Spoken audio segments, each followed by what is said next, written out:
Assalamualaikum warahmatullahi wabarakatuh.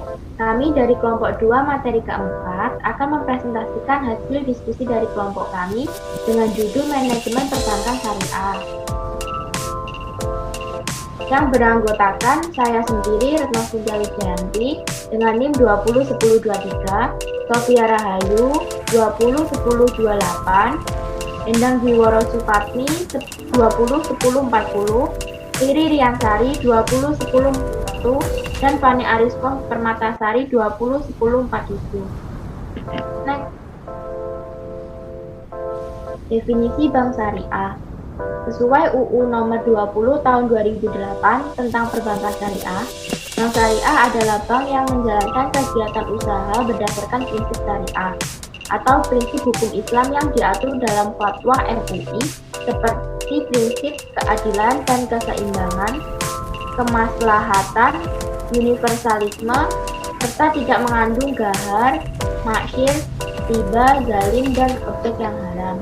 Next. Fungsi dari bank syariah.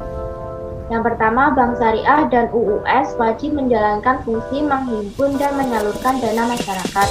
Yang kedua, bank syariah dan UUS dapat menjalankan fungsi sosial dalam bentuk lembaga baitul mal. Yang ketiga, bank syariah dan UUS dapat menghimpun dana sosial yang berasal dari wakaf uang dan menyalurkannya kepada pengelola wakaf sesuai dengan kehendak pemberi wakaf. Selanjutnya akan dijelaskan oleh rekan saya. Baik, sebelumnya terima kasih moderator. Untuk selanjutnya adalah mengenai sejarah Bank Syariah. Nah, gagasan berdirinya Bank Syariah secara internasional itu muncul dalam konferensi negara-negara Islam pada tahun 1969. Sementara itu, di Indonesia, gagasan mengenai Bank Syariah mulai mengemukakan pada tahun 1944. Saat itu, berbagai ulama dari organisasi Islam menyebutkan bahwa penggunaan jasa bank konvensional merupakan penggunaan jasa yang terpaksa karena belum lahirnya sistem bank yang bebas riba. Musyawarah Majelis Ulama Indonesia atau MUI juga pada tahun 1990 pada bulan Agustus kemudian menyepakati pembentukan bank syariah pertama di Indonesia. Next. Selanjutnya itu mengenai peran bank syariah. Fungsi dan peran bank syariah itu diantaranya tercantum dalam pembukuan standar akuntansi yang dikeluarkan oleh AAOIFI, Accounting and Auditing Organization for Islamic Financial Institution, dan diantaranya adalah sebagai berikut yang tertera pada layar, yaitu yang pertama, manajer investasi. Manajer investasi pada bank syariah itu mengelola investasi dari dana nasabah. Terus yang kedua ini mengenai investor. Investor itu pada bank syariah dapat menginvestasikan dana yang dimilikinya maupun dana nasabah yang dipercayakan kepadanya. Untuk selanjutnya yang ketiga yaitu penyedia jasa keuangan dan lalu lintas pembayaran. Masuk dari penyedia jasa keuangan dan lalu lintas pembayaran ini adalah bank syariah itu dapat melakukan kegiatan-kegiatan jasa berupa layanan perbankan sebagaimana lazimnya yang pada peran bank syariah. Selanjutnya yaitu pelaksanaan kegiatan sosial. Pelaksanaan kegiatan sosial ini sebagai ciri yang melekat pada entitas keuangan, khususnya entitas keuangan syariah, dan Bank Islam juga memiliki kewajiban untuk mengeluarkan dan mengelola, baik itu menghimpun, mengadministrasikan, mendistribusikan, berupa zakat serta dana-dana dan sosial lainnya.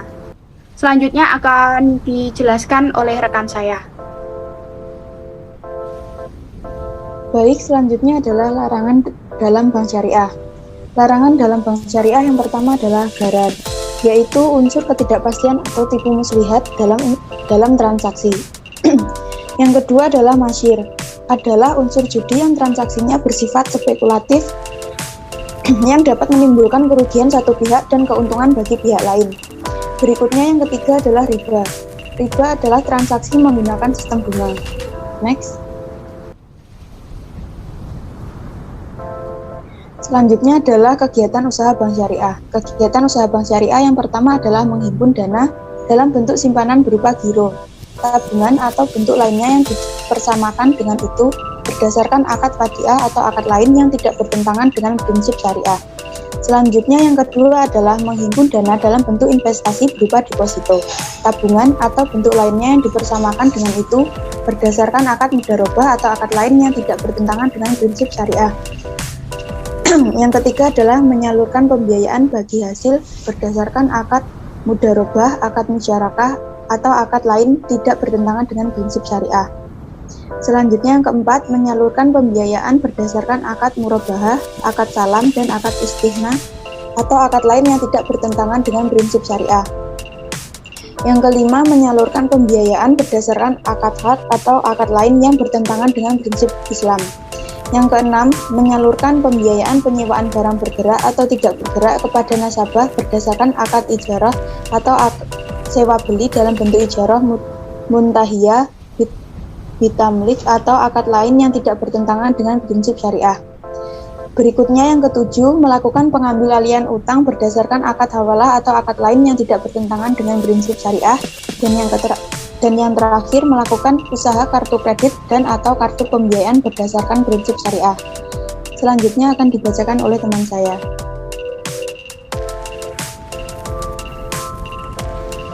Baik, terima kasih. Selanjutnya adalah permodalan bank syariah. Pengertian modal dalam bank syariah modal adalah dana yang diserahkan oleh para pemilik.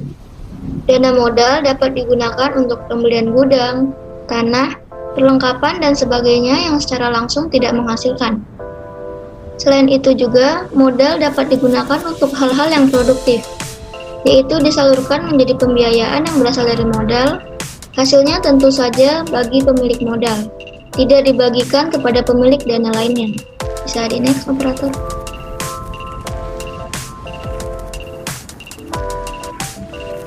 Selanjutnya, fungsi modal bank syariah. Yang pertama, sebagai penyangga untuk menyerap kerugian operasional dan kerugian lainnya. Yang kedua, sebagai dasar untuk menetapkan batas maksimum pemberian kredit. Hal ini adalah merupakan pertimbangan operasional bagi bank sentral sebagai regulator untuk membatasi jumlah pemberian kredit kepada setiap individu nasabah bank. Yang terakhir, modal juga menjadi dasar perhitungan bagi para partisipan pasar untuk mengevaluasi tingkat kemampuan bank secara relatif untuk menghasilkan keuntungan. Selanjutnya akan dijelaskan oleh rekan saya.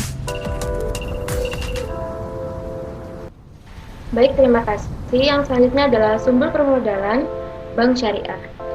Sumber permodalan bank syariah, pengertiannya modal bagi bank didirikan berkantor pusat di Indonesia menurut paket kebijakan tahun 29 Mei tahun 1993, terdiri atas modal inti dan modal perlengkapan dengan penjelasan sebagai berikut. 1. Modal inti terdiri atas modal disetor dan cadangan-cadangan yang dibentuk dari laba setelah pajak. 46 saya terperinci modal inti dapat berupa 1. Modal disetor, yaitu modal yang telah disetor secara efektif oleh pemiliknya.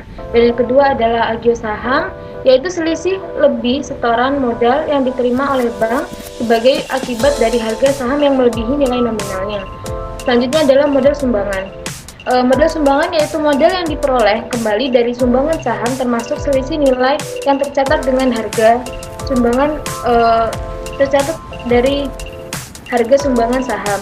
Selanjutnya adalah cadangan umum, yaitu cadangan dan penyisihan laba yang ditahan atau dari laba bersih setelah dikurangi pajak dan dapat persetujuan rapat umum pemegang saham atau rapat anggota sesuai dengan ketentuan pendirian atau anggaran-anggaran masing-masing bank.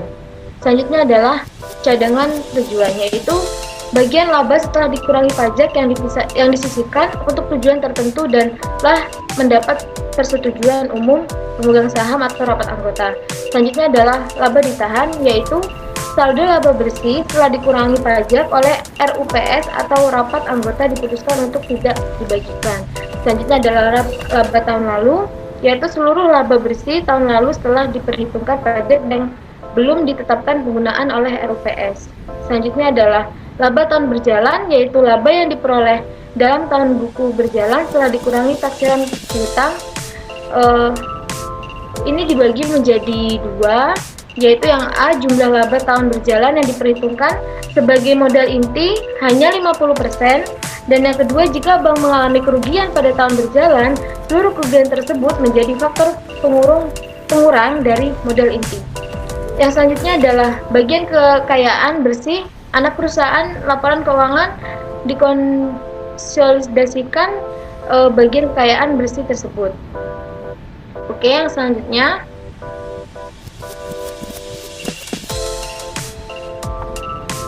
adalah produk bank syariah. Di sini produk bank syariah terbagi menjadi beberapa bagian. Yang pertama adalah tabungan syariah. Tabungan syariah sendiri terikat dengan adanya kesepakatan atau akad antara nasabah dan bank, yaitu akad mudharabah tentang simpanan yang pengelolaan diberikan kepada bank dengan sistem bagi hasil. Yang kedua adalah deposito syariah. Deposito syariah ini produk simpanan berjangka yang dikelola bank syariah. Produk ini bisa didapatkan untuk nasabah perorangan dan perusahaan dengan menggunakan prinsip mudharabah. Selanjutnya, manfaat memiliki deposito syariah itu terbagi menjadi beberapa bagian. Yang pertama adalah pembagian keuntungan bisa kamu atur sendiri dan bisa dijadikan jaminan pembiayaan. Yang kedua adalah pengelolaan dana secara syariah, jadi dipastikan halal. Selanjutnya adalah adanya fasilitas automatic rollover atau ARO. Selanjutnya adalah dana nasabah dipastikan aman karena dijamin lembaga penjamin simpanan atau LPS. Selanjutnya yang ketiga adalah gadai syariah. Gadai syariah adalah produk pinjaman tunai dari bank syariah kepada nasabahnya. Khususnya dalam hal ini, gadai syariah digunakan akad ran dan ijaroh. Selanjutnya adalah yang keempat, pembiayaan atau pinjaman syariah. Pinjaman syariah adalah produk pinjaman dari bank syariah. Nasabah wajib melunasi utang tersebut dalam bentuk pembayaran langsung atau cicilan. Dan yang selanjutnya adalah giro syariah. Giro syariah ini adalah produk simpanan di bank syariah dan dana bisa ditarik dengan menggunakan cek atau biliet giro selain kartu ATM. Nasabah giro disebut juga dengan giran. Bisa dari perorangan atau badan hukum yang dibutuhkan. Baik, saya kembalikan lagi kepada moderator. Baik, sekian presentasi dari kami. Jika ada kurang lebihnya kami mohon maaf. Wassalamualaikum warahmatullahi wabarakatuh.